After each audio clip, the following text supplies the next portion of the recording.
Hello दोस्तों, कैसे हो आप सब। Welcome back to job university. मैं हूं प्रकाश। अगर आपने अभी तक चैनल को सब्सक्राइब नहीं किया है तो चैनल को सब्सक्राइब कर लेना और बेल आइकन प्रेस करके ऑल सेलेक्ट कर देना ताकि मेरी सारी वीडियोस की नोटिफिकेशन आपको टाइमली मिलती रहे। दोस्तों, एक मंथ पहले मुझे ओली बोर्ड की तरफ से ये तीनों बुक्स रिसीव हुई थी देखने के लिए कि बुक कैसा है, क्वेश्चंस के लेवल कैसे हैं। तो मैंने तीनों ही बुक्स को डिटेल में देखा है। ये कौन कौन से बुक्स है देखिए, पजल मेनिया एक बुक है, ये पजल्स एंड सिटिंग एलिमेंट के लिए है। दूसरी बुक जो रिसीव हुई है वो है इंग्लिश सिंप्लीफाइड, और तीसरी बुक है ओली बोर्ड की डेटा इंटरप्रिटेशन डिकोडेड, ये डीआई एंड डेटा सफिशिएंसी के लिए है। तो चलिए मैं आपको एक एक करके बताता हूँ कि ये बुक्स कैसी है, क्या आपको ये बुक लेना चाहिए, और अगर आप ये बुक लेते हो तो इससे आपको कितना फ़ायदा होगा। चलिए सबसे पहले मैं आपको बताता हूँ कि ये जो पजल मेनिया की बुक है ओली बोर्ड की, ये कैसी है। तो देखिए, ये actually puzzles and sitting arrangement के लिए बहुत सारे स्टूडेंट्स पूछते रहते हैं कि सर कोई ऐसी बुक बताओ जिसमें सारे पजल्स एंड सिटिंग एलिमेंट वगैरह एक जगह मिल जाए, हर टाइप के जो पजल्स वगैरह बनते हैं, हर टाइप के जो सिटिंग एलिमेंट्स बनते हैं वो एक जगह पे मिल जाए। तो ये बुक मुझे उस मामले में अच्छी लगी, क्योंकि यहाँ पे देखिए, यहाँ पे इन्होंने क्या किया है कि बेसिक अरेंजमेंट्स वगैरह भी इन्होंने पूरा बताया है, यानी कि जो बेसिक टाइप के होते हैं, लीनियर अरेंजमेंट्स होता है या फिर लीनियर डबल रो अरेंजमेंट हो जाता है, सर्कुलर अरेंजमेंट होता है, फ्लोर स्टैक्स के क्वेश्चन जो आजकल आप देखते हो प्रीलिम्स में खास करके बहुत सारे क्वेश्चन पूछे जाते हैं, देन ईयर बेस्ड क्वेश्चन पूछे जाते हैं, डेट बेस्ड क्वेश्चन पूछे जाते हैं, तो वो सब इन्होंने कवर किया हुआ है। इसके साथ साथ जो मेंस में जो क्वेश्चंस पूछे जाते हैं, खास करके जो नए टाइप के क्वेश्चंस आजकल पूछे जा रहे हैं, एडवांस लेवल के क्वेश्चंस, वो आपको यहाँ पे देखने को मिलते हैं।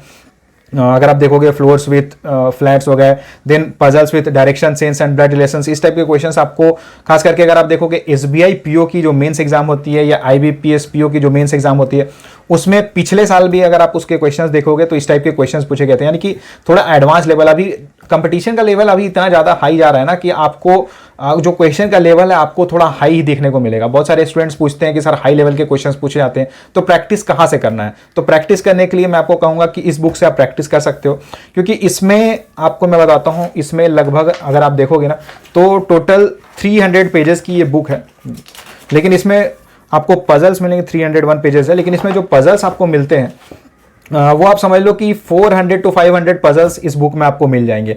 और जो अगर आप सॉल्व कर लेते हो, एक तो हर टाइप के पजल आपके हो जाएंगे अगर आप उतना कर लेते हो।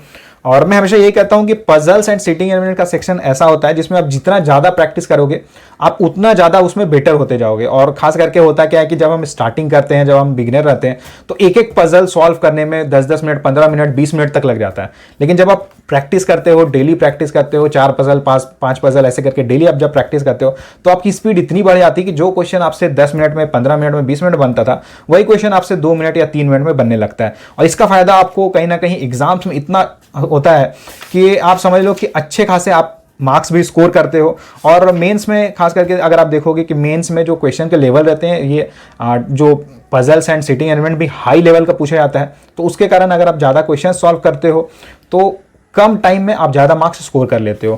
क्योंकि बस उसमें यही रहता है कि पजल्स एक बार आपने समझ लिया, पजल एक बार आपने कर लिया, उसके बाद फिर क्या है, उसके बाद बस उसके बेसिस पे जो क्वेश्चंस रहते हैं वो आपको आंसर करने होते हैं। क्वेश्चंस की अगर मैं आपको बताऊं एडवांस लेवल की, चलिए मैं बताता हूं। 175 पेज में एक मैंने क्वेश्चन देखा है। तो जैसे यहाँ पे इन्होंने क्या किया है कि यहाँ पे पहले क्या किया है कि ये सॉल्व्ड एग्जांपल्स इन्होंने पूरा दिया हुआ है। पहले थोड़े अप्रोच वगैरह बताए हैं एंड उसके बाद फिर कुछ एग्जांपल्स आपसे सॉल्व कराए हैं एंड उसके बाद आप देखोगे कि ये जो क्वेश्चंस वगैरह भी इन्होंने सॉल्व करवाए हैं, ये आप देख लो कितना लंबा क्वेश्चन है। यानी कि आपको पहले क्वेश्चन पढ़ना होगा, समझना होगा, टाइम देना होगा, उसके बाद आप इसे सॉल्व करोगे तो अच्छा खासा आपको लेवल देखने को मिलता है। नई टाइप के क्वेश्चंस जो आपको एग्जाम में आजकल आ रहे हैं वो आपको देखने को मिलता है। तो ओवरऑल अगर मैं बात करूँ बुक की कि इसमें किस टाइप के क्वेश्चंस दिए जा रहे हैं या फिर आपको ये बुक लेनी चाहिए और उससे क्या फ़ायदा होगा, तो एक बात मैं आपको बता दे रहा हूँ कि ये ऐसी बुक है जिसमें आपको एक जगह पे हर टाइप के क्वेश्चंस मिल जा रहे हैं। हर टाइप का जो पजल बनता है या हर टाइप का जो सीटिंग अरेंजमेंट बनता है वो आपको एक ही जगह पे मिल जा रहा है। तो मेरे हिसाब से मुझे तो ये बुक काफ़ी अच्छी लगी है। कुछ क्वेश्चंस मैंने इसमें सॉल्व भी किए हैं, मुझे काफ़ी अच्छी लगी। तो आप अगर लेना चाहते हो तो आप ले सकते हो। अगर आपको प्रैक्टिस करना है तो ये बुक आपके लिए बेटर रहेगी। खास करके मेंस लेवल की क्वेश्चंस आपको प्रैक्टिस करना है तो ये आपके लिए बेस्ट रहेगी। चलिए अब मैं आपको बताता हूँ कि डेटा इंटरप्रिटेशन डिकोडेड, यानी कि जो डीआई एंड डेटा सफिशिएंसी की ये जो बुक है ये कैसी है। तो देखिए, इस बुक में मुझे एक बात अच्छी लगी कि इन्होंने क्या किया ना कि इसमें इन्होंने सारे टाइप के जो ग्राफ्स वगैरह रहते हैं, सारे जैसे बार ग्राफ हो गया, लाइन ग्राफ हो गया, पाई चार्ट हो गया, टेबलर डीआई हो गया, सारी चीज़ें इन्होंने कवर की है। नए वाले जो होते हैं स्पाइडर चार्ट्स, ये भी उन्होंने पूरा कवर किया हुआ है। और स्टार्टिंग में इन्होंने किया है कि इसमें पूरा कॉन्सेप्ट, मैं हमेशा कहता हूं कि जितने भी कॉन्सेप्ट्स रहते हैं, अरिथमेटिक के कॉन्सेप्ट्स हो गए या डीआई के जो कॉन्सेप्ट होते हैं, वो आपको याद करना है, एक जगह पे लिख लेना। तो इसमें इन्होंने क्या किया कि एक ही जगह पे सारी चीज़ें उन्होंने लिख दी है, यानी कि फॉर्मूले वगैरह सब एक ही जगह पे आपको मिल जाएंगे। तो आपको अलग से कहीं लिखने की या कुछ करने की ज़रूरत नहीं है। अगर आपको रिविजन करना है, फॉर्मूला वगैरह देखना है, तो आप यहाँ पर से देख सकते हो। देन डेटा एनालिसिस की बात करूं तो डेटा कंपैरिजन हो गया, डेटा सफिशिएंसी हो गया, उसमें भी इन्होंने पूरा जो एग्जाम में जिस टाइप के क्वेश्चंस आपको देखने को मिलते हैं वो पूरा दिया है। खास करके अगर मैं बात करूं मेंस लेवल डेटा इंटरप्रिटेशन, जो कि एसबीआई पीओ मेंस एग्जाम में आप देख लो, आईबीपीएस मेंस एग्जाम में देख लो, तो इस टाइप के क्वेश्चंस पूछे जाते हैं, इस लेवल के क्वेश्चंस पूछे जाते हैं। बहुत सारे स्टूडेंट्स का ये भी सवाल रहता है कि सर जिस लेवल के क्वेश्चंस एग्जाम में पूछे जा रहे हैं उस लेवल की प्रैक्टिस हम कहाँ से करें। तो ये बुक है जहाँ से आप प्रैक्टिस कर सकते हो। देखिए इसमें मिक्स्ड ग्राफ भी है, अरिथमेटिक डीआई भी दिया हुआ है। अरिथमेटिक डीआई की अगर मैं आपको क्वेश्चन दिखाऊं, देखिए होता क्या है कि जितने भी डीआई वगैरह बनते हैं, अगर आप प्रीलिम्स की बात करो तो प्रीलिम्स में क्या होता है कि प्रीलिम्स में जो डीआई के क्वेश्चंस आपको दिए जाते हैं, एक डीआई आपको मिलता है या फिर 2 डीआई मैक्सिमम देखने को मिलता है, उसमें बहुत इजी लेवल के क्वेश्चंस मिलते हैं। लेकिन अगर मेंस की बात करूं तो मेंस में काफी हाई लेवल के क्वेश्चंस आपको देखने को मिलते हैं। और ओली बोर्ड की अगर आपने मॉक टेस्ट वगैरह दी होगी तो आपको पता होगा कि ओली बोर्ड के क्वेश्चन के लेवल जो है थोड़ा हाई रहता है। तो इससे आपको बेनिफिट ये मिलता है कि जब आप इससे प्रैक्टिस करते हो तो एक तरह से आप एग्जाम के लिए रेडी रहते हो कि अगर एग्जाम में थोड़े हाई लेवल के, थोड़े टफ क्वेश्चंस भी पूछे जा रहे हैं तो आपको फिक्र करने की जरूरत नहीं, क्योंकि आपने ऑलरेडी टफ लेवल के क्वेश्चन सॉल्व किए हुए हैं। उसके बाद इसमें आपको एक चीज और देखने को मिलेगी कि इसमें लेवल वाइज क्वेश्चन आपको देखने को मिलेगा।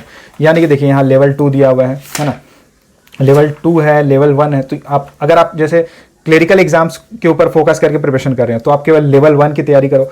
और अगर आप clerk as well as PO दोनों ही एग्जाम देना चाहते हो तो लेवल 1 लेवल 2 आपको दोनों करना है। लेकिन एक चीज़ आपको ये करना हो कि ये जो खास करके मेंस लेवल का ये जो पार्ट है, मेंस लेवल की डीआई है, ये आपको कम से कम 2 बार जरूर करना है। बाकी तो चलो ठीक है, ये आप एक बार भी कर लोगे तो हो जाएगा, ठीक है। एक बार बस इसमें आपको कॉन्सेप्ट वगैरह समझ लेना कि बार ग्राफ कैसा होता है, लाइन ग्राफ कैसा होता है, ये सब। लेकिन ये जो मेंस लेवल का डीआई है, खास करके मेंस में आपको पता है कि फाइनल जो सिलेक्शन होता है उसमें मेंस के मार्क्स के बेसिस पे सिलेक्शन होता है क्लरिकल पोस्ट में, और बाकी इंटरव्यू के लिए बुलाया जाता है तो मेंस का मार्क्स ही चेक किया जाता है।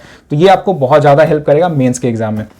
तो अगर आप मुझसे पूछोगे कि मुझे कैसा ये बुक लगा, तो मेरे हिसाब से अगर आपको एक जगह पे सारी चीज़ें चाहिए, यानी कि डीआई एंड डेटा एनालिसिस के लिए आपको एक जगह पे सारे कॉन्सेप्ट चाहिए, सारे क्वेश्चंस वगैरह चाहिए, तो मेरे हिसाब से ये बुक बेटर रहेगी आपके लिए। और खास करके अगर आप फोकस कर रहे हो एसबीआई पीओ एग्जाम्स के लिए या फिर आईबीपीएस पीओ एग्जाम के लिए तो आप इसे ले सकते हो। चलिए अब बात करते हैं इंग्लिश की कि ये जो इंग्लिश सिंप्लीफाइड बुक है ओली बोर्ड की, ये कैसी है, क्या आपको इसे लेना चाहिए। तो देखिए इंग्लिश में मेन 3 ही चीज़ें मैटर करती है। इंग्लिश में मेन 3 ही चीज़ें होती हैं, ऑलरेडी मैंने आपको बताया है। सबसे पहली चीज़ होती है रीडिंग कॉम्प्रिहेंशन वाला सेक्शन, दूसरा होता है ग्रामर का सेक्शन और तीसरा होता है वोकैबुलरी का सेक्शन। तो इस बुक में मैंने देखा है कि इस बुक में आपको सारी चीज़ें मिल जाती है एक जगह पे। कॉम्प्रिहेंशंस का पूरा आपको सेक्शन यहाँ मिल जा रहा है, ग्रामर का पूरा सेक्शन आपको मिल जा रहा है, साथ साथ में वोकैबुलरी का सेक्शन भी मिल जा रहा है, यानी कि यूसेज कहाँ होता है। जैसे वोकैबुलरी आपने पढ़ा तो किस चीज़ में यूज़ होता है। रीडिंग कॉम्प्रिहेंशन के लिए मैंने आपको बताया, रीडिंग कॉम्प्रिहेंशन इंप्रूव करने के लिए आपको क्या करना है, आपको न्यूज़पेपर रीडिंग करना है, डेली न्यूज़पेपर रीडिंग की आदत डालनी है।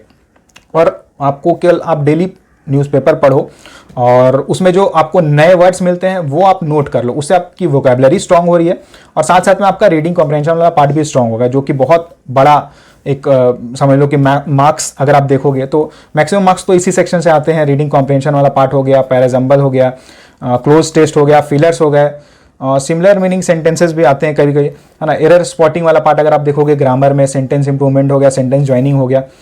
तो स्टार्टिंग में इन्होंने क्या किया है कि स्टार्टिंग में इस बुक में इन्होंने सारे कॉन्सेप्ट्स बता दिए हैं। जैसे आप यहाँ देखो कि चैप्टर 1 में आपको सारे कॉन्सेप्ट्स एक जगह पे आपको देखने को मिल जाएंगे। सारे जो ग्रामर के रूल्स वगैरह रहते हैं वो सब आपको एक जगह पे उन्होंने डाल दिया है ना। रूल 3, रूल 2 ऐसे करके जितने भी रूल्स वगैरह रहते हैं सारा उन्होंने एक जगह पे बता दिया है। और उसके बाद फिर आपको यहाँ ग्रामर इन एक्शन, यानी कि यहाँ से आपको देखने को मिलेगा पेज नंबर 31 में अगर आप जाओगे तो यहाँ से आपको क्वेश्चंस देखने को मिलेंगे। और यहाँ भी इन्होंने क्या किया है कि पहले आपको कॉन्सेप्ट समझाए हैं कि कैसे आपको चीज़ें करनी है, कैसे अप्रोच करना है, उसका फिर आपको एग्जाम्पल दिया गया है एंड उसके बाद सॉल्व एग्जाम्पल्स यहाँ पे दिए गए हैं एंड उसके बाद फिर क्वेश्चन सॉल्व कराया गया है। अगेन यहाँ पे जो क्वेश्चन सॉल्व कराए गए हैं वो लेवल 1, लेवल 2 ऐसे करके हैं। तो अगर आप जैसे क्लरिकल एग्जाम की तैयारी कर रहे हो तो आपको केवल लेवल 1 करना है। अगर आप पीओ एग्जाम की तैयारी कर रहे हो, ऑफिसर ग्रेड एग्जाम्स की तैयारी कर रहे हो, एलआईसी वगैरह की तैयारी कर रहे हो, एलआईसी एओ हो गया या फिर जैसे ईएसआईसी एसएसओ है, ईसीजीसी पीओ, तो उसके लिए आप लेवल 2 की लेवल 2 से कवर कर सकते हो आप। अगर आप लेवल 1 लेवल 2 दोनों कर लेते हो तो आपका दोनों ही एग्ज़ाम्स के लिए हो जाएगा, यानी क्लरिकल पोस्ट के लिए एंड ऑफिसर ग्रेड के लिए, दोनों के लिए हो जाएगा। वोकैब में भी अगर आप देखोगे तो जैसे वर्ड इंटरचेंज के क्वेश्चंस आते हैं, फिर स्पेलिंग एरर्स हो गया, करेक्ट यूसेज ऑफ वर्ड्स हो गया, तो ये सब आप जब आप बुक से पढ़ोगे तो आपको चीज़ें समझ में आएंगी कि कैसे करना है, क्या करना है। अब बहुत सारे स्टूडेंट्स जिनकी इंग्लिश वीक होती है तो उनके साथ प्रॉब्लम होती है कि भाई कौन सा बुक ले, कौन से मटेरियल से पढ़ाई करना है, क्या करना है। तो यहाँ पे आपको सारी चीज़ें एक ही जगह पे मिल जा रही है। जैसे अगर मैं बात करूँ स्पेलिंग एरर्स, अगर मैं देखता हूँ पेज नंबर 264 में,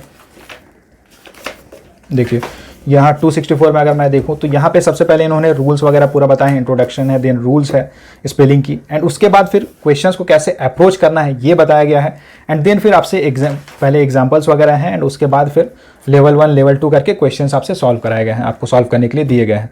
तो अगर ओवरऑल मैं बात करूँ तो इंग्लिश की बुक भी सही है। अगर आपकी इंग्लिश वीक है, आपको प्रैक्टिस की ज़रूरत है, ज़्यादा प्रैक्टिस की ज़रूरत है, तो मैं आपको रिकमेंड करूंगा कि आप इस इंग्लिश बुक को ले सकते हो। अब ये जो तीनों बुक्स हैं, ये एक्चुअली इसकी प्राइसिंग की अगर मैं बात करूं तो अगर आप देखोगे कि तीनों ही बुक्स की जो प्राइस है वो 595 है, और तीनों ही बुक्स आपको अमेजन एंड फ्लिपकार्ट दोनों ही जगह मिल जाएंगे। लेकिन ये जो 595 प्राइस है, इसमें एक्चुअली जब आप ऑनलाइन परचेस करोगे अमेजन से या फिर फ्लिपकार्ट से तो आपको डिस्काउंट मिलता है, कुछ अच्छा खासा डिस्काउंट मिल जाएगा, तो आपको काफ़ी सस्ते में तीनों बुक्स मिल जाएगी, या जो भी बुक आप परचेज करना चाहते हो वो आप वहाँ से ले सकते हो। बाकी तीनों बुक्स की लिंक मैं डिस्क्रिप्शन बॉक्स में डाल दे रहा हूँ, फ्लिपकार्ट एंड अमेजोन दोनों की लिंक रहेगी, तो आप वहाँ जाके देख लेना, जहाँ पे आपको सस्ती मिल रही है वहाँ से परचेज कर सकते हो। और आप वीडियो को लाइक ज़रूर करना, ज़्यादा से ज़्यादा शेयर करना। अगर आप चैनल पर नए हो तो चैनल को सब्सक्राइब जरूर कर लेना। Thank you.